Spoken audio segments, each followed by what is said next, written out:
어제는 저와 제 아내 그리고 또 제 아들이 여러분 네팔의 공동 파송 선교사이신 어준경 선교사님 그리고 정경숙 선교사님의 아들이 있어요. 중현이라고 하는데 중현이와 함께 점심 식사를 했습니다. 왜냐하면 이 중현이는 네팔에서 태어났는데 가까이 있는 또 선교사님의 첫아들로 태어났어요. 감사한 것은 그의 아버님이 예수를 믿지 아니시는데 준경 선교사님의 아버님 예수를 믿지 아니하세요. 그런데 어떤 약속을 했는가 하면 아들을 낳으면 내가 예수를 믿겠다. 그렇게 그 아들에게 며느리에게 얘기를 했어요. 그런데 떡두꺼비 같은 아들을 낳지 않았겠어요. 그래서 예수를 믿게 되고 하나님은 살아계시다. 그러면서 네팔까지 방문. 여하튼 이 중현이가 태어난 곳이 네팔이고 그러니 100일 잔치 돌 기념 잔치 참여하고 보고 그렇게 컸어요. 그런데 이제 장성에서 군에 갈 때가 되었고 또 이번 주에 가게 되는데 여러분 아시는 대로 이 코로나로 인해서 하늘길이 막혔잖아요. 아버지도 못 오고 어머니도 못 오고 제 아내가 마음이 짠하다고 그래서 만나서 같이 식사를 하고 또 격려하고 기도해 주는 시간을 가졌습니다. 여러분 이 네팔에 있는 선교 사회 참 재미있습니다. 네팔처럼 선교사회가 잘 이렇게 뭉친 곳도 참 드물어요. 그 중에 한 가지 재미있는 전통이 있으니 선교사들의 자녀들이 아들들이죠. 주로 아들들이죠. 언제 나는 군대 가지? 이렇게 기다리는 재미있는 전통이 그곳에 있어요. 왜 그렇게 되었는가 하면 선교사들이 자녀들이 자라나서 군회를 가게 되면 또 군에서 얼마 정도 복무를 하게 되면 휴가를 갔잖아요. 우리나라 많이 좋아졌습니다. 부모 있는 곳으로 그곳이 어디든지 항공료를 주어서 휴가를 보내줘요. 그러니 당연히 부모를 만나러 이제 네팔에 올 때에 주문 사항이 있으니 그 군복을 가지고 와라 해요. 군복을 가지고 와요. 그러면은 한인교회에 와서 인사를 해요. 왜냐하면은 네팔은 여러분 토요일이 안식일입니다. 토요일 날 현지인교회 선교사들이 가요. 주일은 누가 모여요? 한국 선교사들이 또 대사관 직원, 코이카 봉사단원들 이렇게 카트만두에서 주일 예배를 드리니 굉장히 끈끈해질 수밖에 없죠. 그곳에 와서 인사를 해요.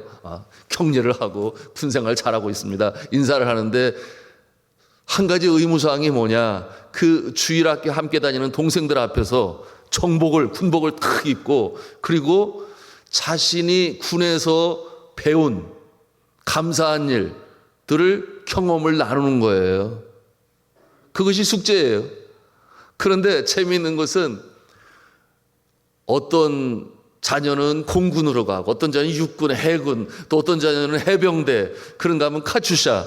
주로 선교사 자녀들은 카츄샤 지원을 많이 해요. 왜냐하면 영어가 자유롭기 때문에 카츄샤 많이 가는데 그렇게 이제 카츄샤 있으면 와서 동생들 주일학교 후배들 앞에서 자랑을 하는데 이게 정말 중요한 거예요. 그러면 카츄샤에서 복무하는 이 형제는 자녀는 와서 카츄샤는 막 좋다고 자랑을 막 하고 감사한 일을 해요. 그런가 하면은 그 다음에 또 오는 선배는 와가지고 뭐니만 해도 육군 특공대를 가야 된다고 진짜 사나이 군인이 되는 거라고 PR을 얼마나 잘하는지 몰라요. 그런데 제 아들은 공군으로 가지 않았겠어요? 그러니까 공군에서도 이 시험을 봐가지고 등수대로 공군은 부대 배치를 하는데 한글이 힘들잖아요. 그래서 겨우 시험을 봤는데 그래도 열심히 하고 사격 솜씨가 좋았대나 그래가지고 여하튼 퇴소식을 하게 됐는데 저 뒤에 됐잖아요. 그래서 어디로 갔냐면은 가장 최전방 대성산, 여러분 대성산 아시는지 모르겠어요. 그 꼭대기 공군 사이트, 북한이 내다보이는 그곳에서 헌병으로 어느 날 전화가 왔더라고. 아빠, 하늘에서 쓰레기가 내려와요.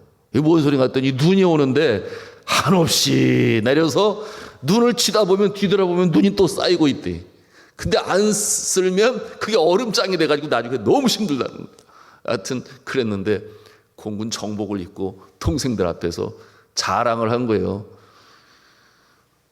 군대를 가려면 대한민국 군대를 가야지 카투샤 가가지고 한국말 다 잊어버리면 안 되니까 한국말 배우기 위해서 대한민국 군인이 돼야 되는데 그중에 최고가 공군이다. 그렇게 또 자랑을 한 거예요. 그러니 이 자녀들이 자라나면서 나는 언제 군대 가지? 빨리 가고 싶다. 공군으로 갈까? 해군으로 갈까? 뭐 그러는 거예요. 참 좋은 전통이죠. 좋은 전통이에요. 그런 전통이 있는 나라가 제가 볼 때는 거의 없어요. 제가 군대 얘기를 했어요. 그런데 어제 식사를 하면서 중현아, 군대는 너무 쉬워. 그런데 제 아들이 옆에서 듣고 있다가 장단을 맞추는데 제가 아버지로서 아들이 군대 갈 때 해줬던 말을 기억을 하고 있는지 제가 중현아, 군대는 너무 쉬워. 그랬더니 아들이 장단을 탁 맞췄어. 그냥 시키는 대로만 하면 돼. 이렇게 얘기를 하는 거예요. 시키는 대로만 하면 돼. 사실이지 않습니까? 시키는 대로만 하면 돼. 근데 제가 또 얘기를 했어요. 요령 피우면 안 돼. 그때부터 군대 생활이 괴로워져. 그러니까 이거 할 사람 그러면 손 들고 제가 하겠습니다. 그러면 군 생활이 편해. 언제? 쫄병 때 편한 거야. 그리고 금방 쫄병 지나간다. 그 다음에 그 일 안 해도 된다. 뭐 이런 얘기들로 격려를 했어요. 너무 요령 피우지 말고 시키는 대로 하면 군 생활 잘할 수 있어. 그렇게 전했어요.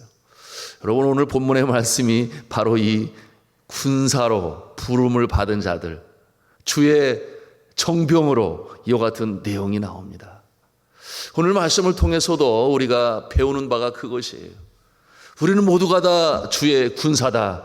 사도 바울의 서신을 읽으면 여기저기에서 이 군인이라고 하는 주님의 그리스도의 군대라고 하는 내용으로 우리의 신앙인의 모습을 설명하고 있습니다.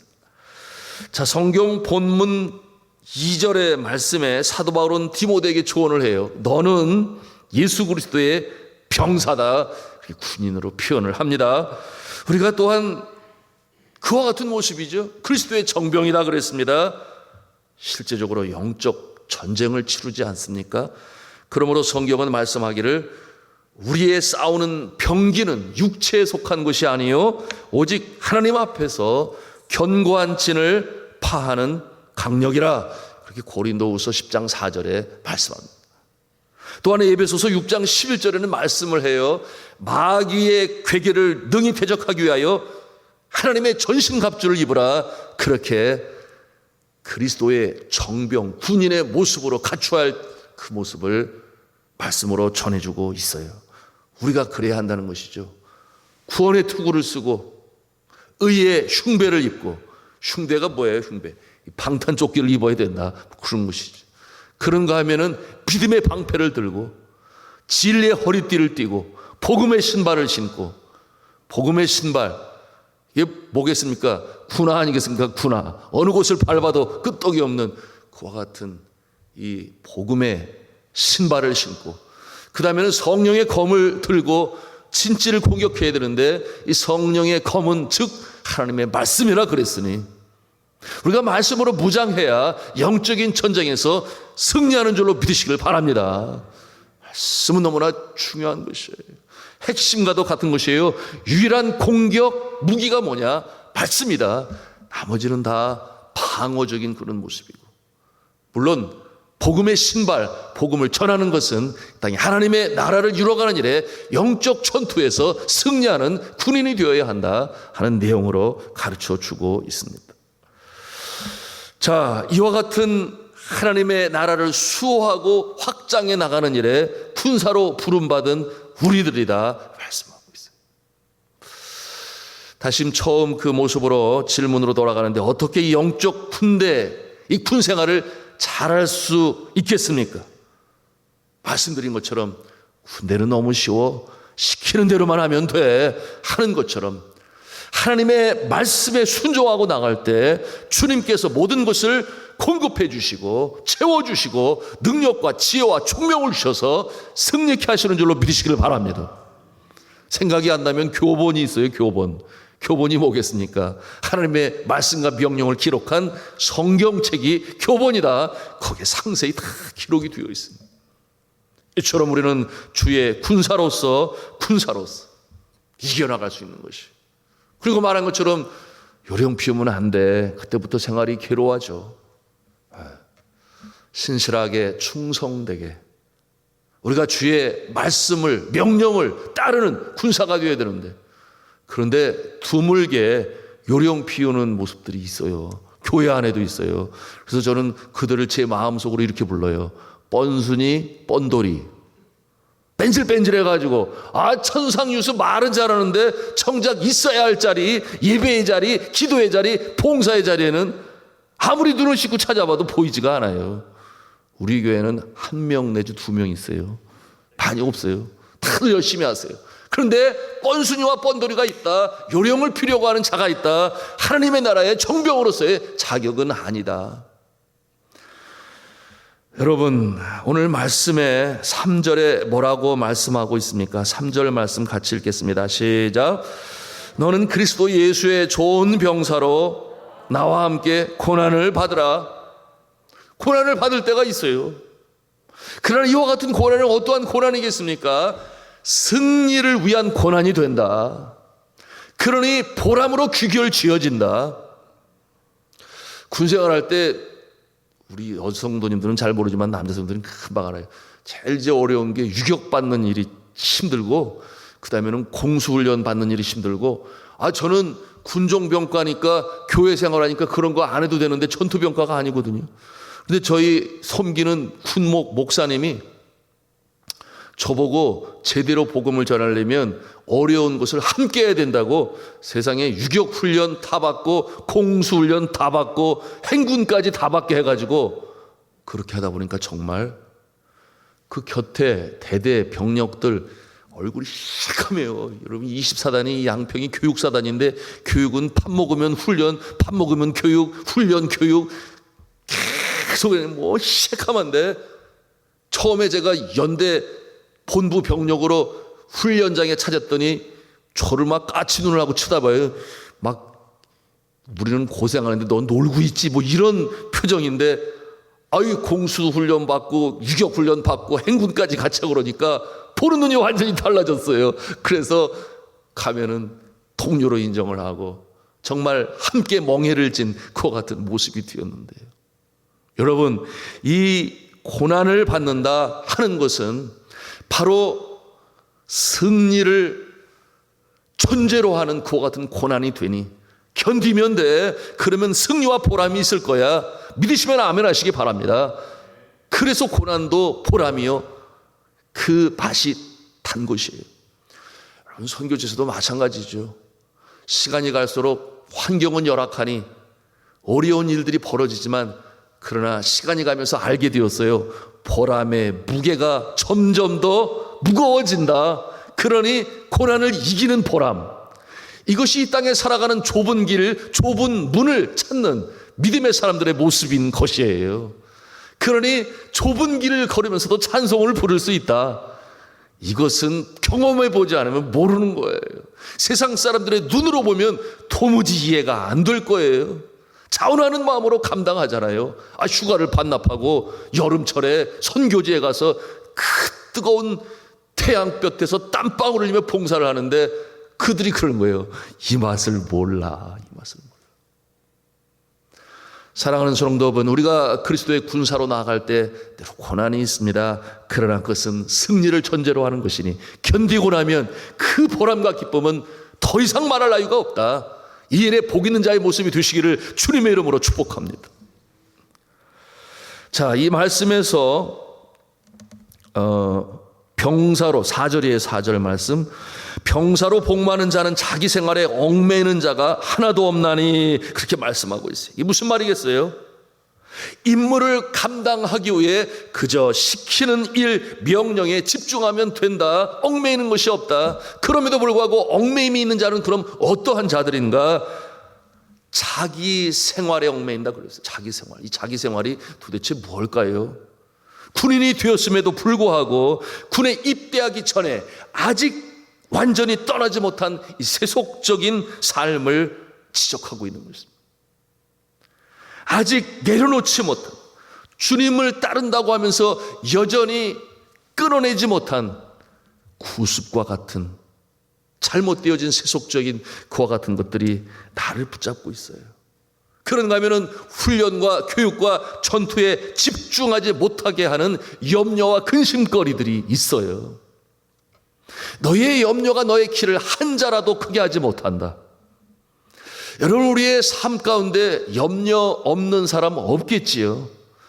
그러나 자기에게 얽매이지 말라라고 하는 것은 나를 택하시니까 하나님이요, 복중에 짓기 전에 나의 생명을 만드신 분이 하나님이시요, 나의 이름을 지명하여 부르신 분이 하나님이요, 그리고 보내신 분이 하나님이시니 나의 평생의 선하심과 인자하심으로 나를 이끄실 그 하나님이 이 땅에서 뿐만 아니라 천국까지 나를 인도하실 것이다. 이 확신을 가지고 주어진 길을 걸어가야 합니다. 이것이 믿음 있는 자의 모습이에요. 어련히 알아서 하실까? 시작할 때 기도하면서 그랬습니다만, 사람이 감당할 시험 밖에는 너에게 당한 것이 없나니. 그러므로 그 같은 시험, 고난 중에 하나님께서는 우리의 믿음의 그릇을 키우시고 그리고 쓰실 만한 자로 만드신다. 믿으시면 아멘 하시기 바랍니다. 그것이 역경과 고난을 이기게 하는 믿음이요, 힘이 됩니다. 이와 같은 모습, 자기 생활에 얽매이지 아니하는 자, 그래야 얽매임에서 벗어나고 집중할 수 있으니 커맨더, 이 명령자, 사령관이신 하나님의 마음을 기쁘시게 하는 것, 그것이 부르심을 받은 자의 모습이다 오늘 말씀하고 있습니다. 여러분, 이와 같은 말씀을 특별히 오늘 주의 말씀으로 증거하는 이 사역자인 디모데에게 주시는 사도 바울의 권면이 됩니다. 주님이 사역자로 부르실 때에 이와 같은 자기 생활에 얽매이지 말고 온전히 주의 명령에 순종하며 나갈 때 하나님께서 모든 것을 공급해 주시고 책임져 주신다. 이와 같은 내용으로 전하는데, 이와 같은 말씀은 단순히 전문 사역자일 뿐만 아니라 이 땅에 구원으로 부름을 받고 또한 사역으로 부름을 받아서 여러분의 생업의 현장, 일터, 사업장, 그곳으로 보내시는 하나님의 보내심, 그러므로 모든 영역에 선교사로 보낸다. 저는 이와 같은 표현을 사용하는데요. 정치, 경제, 사회, 문화, 예술, 교육, 극방, 스포츠, 모든 분야에 우리를 군사로 보내심을 믿으시기 바랍니다. 그곳에서도 바로 똑같은 적용이 있어야 하는 것이에요. 자, 이와 같은 일에 그리스도의 정병으로 선한 싸움을 싸우고 여호와 니시, 승리의 깃발을 날리는 그와 같은 모습들 있어요. 왜 없겠습니까? 그래서 휘감이 되는데요. 여러분, 뭐 멀리서 찾을 것도 없고, 물론 완벽하지는 않지만 우리나라 이 사업하는 분 중에서도 이랜드의 대표 회장, 여러분 아실 거예요. 박성수 회장. 제가 이런 간증을 했습니다. 청년 시절 내 인생의 꿈은 부자가 되는 것이었다. 공부하려고 책을 펴도 머리에 항상 생각이 있었으니 나는 부자가 돼야 돼. 이 생각이 늘 떠나질 않았더라고요. 대학에 가서 교수님의 강의를 들어도 5분 만에 딴 생각을 했는데 어떻게 부자가 될 수 있지? 뭐 이와 같은 생각을 가졌다 그랬어요. 어떻게 돈 많이 벌어서 부자가 될까? 그런데 교회에서 신앙생활을 하면서 부자가 되는 것이 내 비전이 될 수 없다는 것을 알게 되었다 그랬어요. 돈을 바르게 쓰는 것은, 어떻게 쓰는 것은 비전이 될 수 있으나 부자가 되는 것은 비전이 될 수 없다. 돈을 버는 것 자체만으로는 비전이 될 수 없다라고 하는 것을 말씀을 배우면서 깨달아 알게 되었다 그랬어요. 그는 또한 이렇게 말했습니다. 우리는 지금도 신규 사업을 많이 하는데 그중 상당수는 실패한다. 이유가 뭘까? 분석을 하게 되었는데, 단순히 자기 성공을 위해서 또는 회사를 성공시키기 위해서 새로 시작한 신규 사업은 대부분 실패했다. 고객을 위해서 내가 무엇을 해줘야 할까? 이것을 성경에서 황금률이라고 부르는데, 내가 대접을 받으려거든 내가 남을 먼저 대접하라. 내가 돈을 벌려고 하거든 그들에게 가치를 먼저 주어라. 그러면 돈은 뒤따라올 것이다. 이것이 사업 성공의 비결이 되었다. 그렇게 말을 했습니다. 그러므로 그는 이렇게 말했는데요. 성경적 방식으로 해야 사업에 성공한다. 나는 또한 세금을 정직하게 냈다. 그러면 돈을 못 벌 줄 알았는데 반대로 매출액이 급성장했다. 주일은 철저히 쉬었다. 그래도 매출액은 떨어지지 않고 오히려 더 늘었다. 그래서 나는 철저히 믿는다. 성경 말씀대로 해야 사업에 성공한다고. 들어야 할 것이 있지 않습니까? 오늘 5절 말씀이 바로 그것을 우리에게 보여주고 있는 것이에요. 뭐라고 했습니까? 함께 읽도록 하겠습니다. 시작. 경계하는 자가 법대로 경계하지 아니하면 승리자의 관을 얻지 못할 것이며. 이 법대로라고 하니 기준이 무엇이겠습니까? 하나님의 말씀인 것이죠. 하나님의 말씀, 성경 말씀대로 해야 우리가 추구하는 하나님이 주신 비전을 이루어갈 수 있다. 그것이 말씀 전문 사역자든지 아니면 일터에서 일로 부르심을 받은 자이든지 간에 이와 같은 자세로 주신 인생과 주님께서 주신 일을 감당할 때에 여러분을 구원으로 부르신 하나님께서 또한 일로 부르셔서 하나님의 영광이 나타나고 삶에 필요한 모든 것을 채워주시고 지원하시고 공급하시겠다, 그렇게 약속하고 계십니다. 여러분 6절 말씀을 함께 읽도록 하겠습니다. 시작. 수고하는 농부가 곡식을 먼저 받는 것이 마땅하니라. 아멘. 이 무슨 말씀이에요? 부르심을 따라 충성되이 신실하게 법대로 경주하는 자, 그 수고한 자에게 마땅한 것으로 채워주시겠다, 부어주시겠다, 복으로 내려주시겠다 하는 내용이에요. 말씀 사역 감당하는 자도 오늘 말씀에 보니 수고하는 농부의 모습으로 비유를 했는데 뭐라고 그랬어요? 곡식을 먼저 받는 것이 마땅하니라. 필요한 것들을 하나님께서 공급해 주신다. 저는 이와 같은 모습 지금까지 살아오면서 항상 느끼고 생각하는 것이죠. 그런데 이렇더라고요. 선교지에서 살다 보니까 생활비로 모자랄 때는 있어요. 생활비로. 왜? 사역비로 그것을 쓰다 보니까 당연히 그럴 수밖에 없어요. 그런데 사역을 감당할 때에 부족한 것은 하나도 없었어요. 그렇게 일들을 이루어 가시더라고요. 그래서 깨닫게 되었어요. 아, 하나님은 나뿐만 아니라 남들을 함께 위하는 일을 먼저 우선순위로 축복하시는구나 하는 것을 제가 깨닫게 되었어요.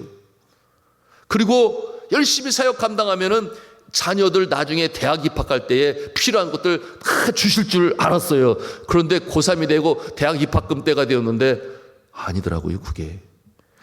그래서 가만히 생각을 해보니까 아, 이것은 모든 사람과 함께 나누는 그런 부분이 아니고 내 자녀라고 하는 하나의 카테고리를 정할 수 있구나.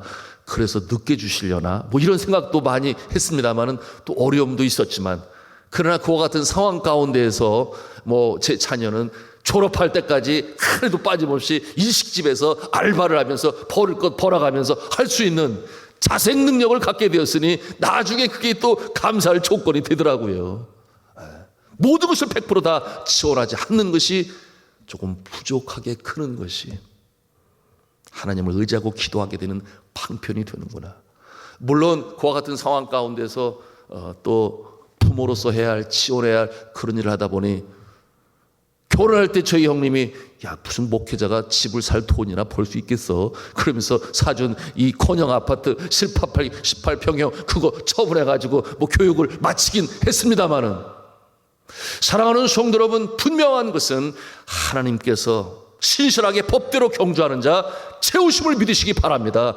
여하튼 졸업하고 취직하고 그렇게 살아가게 하시잖아요. 여러분 오늘 말씀에도 그렇게 말씀하고 있습니다.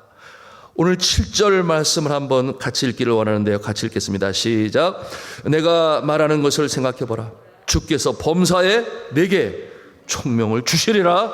범사에 내게 총명을 주시리라. 여기서 말씀하고 있는 총명이라고 하는 것은 말씀을 증거할 때에 가장 핵심이 되는 예수 그리스도, 그가 내 안에 주인으로 핵심이 되고 근원이 되고 능력이 되고, 그럴 때 모든 필요한 총명을 주시겠다. 말씀으로 증거할 수 있어요. 나를 보면 알 수 있지 않냐? 오늘 말씀에 그렇게 그 경험을 나누는 사도 바울의 모습인데요. 사랑하는 성도 여러분, 법대로 경주하는 자, 말씀을 증거하는 자에게는 말씀을 주시듯이 법대로 경주하는 자, 구원받은 자 필요한 지혜를 주시고 총명을 주시고 건강을 주시고 이와 같은 모습을 통해 주의 영광을 나타내는 줄로 믿으시기를 바랍니다. 그것이 오늘 우리에게 주시는 하나님의 말씀이에요. 자, 이와 같은 말씀을 우리의 가슴에 담고 늘 기억해야 될 것 8절에 고백하고 있으니 8절에 고백하고 있어요. 뭐라고 그랬어요? 예수 그리스도를 기억하라. 예수 그리스도를 기억하라. 나의 삶의 주가 되신 예수 그리스도, 구원자가 되실 뿐만 아니라 나의 삶의 주인이 되신 예수 그리스도, 주님과 더불어 동행하셔서 승리하셔서 하나님의 영광이 나타나고 인생이 복된 인생이 되어 감사가 넘치는 하나님의 성도들 다 되시기를 저는 주님의 이름으로 축원합니다.